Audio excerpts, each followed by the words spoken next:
ਕੱਲ ਅਸੀਂ ਪਾਕਿਸਤਾਨ ਤੇ ਹਮਲਾ ਕੀਤਾ। ਸਿਰਫ 2 ਸ਼ਹੀਦ ਕੀਤੇ ਤੁਸੀਂ? ਹਾਂਜੀ, ਤੇ ਆਪਣੇ 20 ਮਰਵਾ ਲਏ।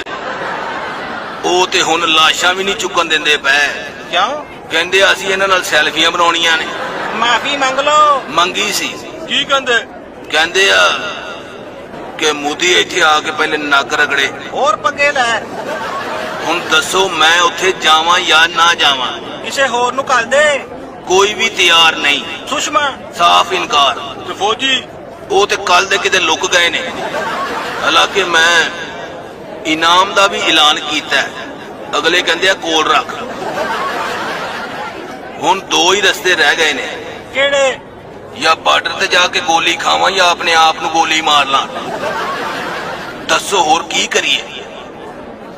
ਗਏ ਸੀ ਤਮਾਸ਼ਾ ਲਾਉਣ, ਆਪਣਾ ਸ਼ੁਗਲ ਲੱਗ ਗਿਆ।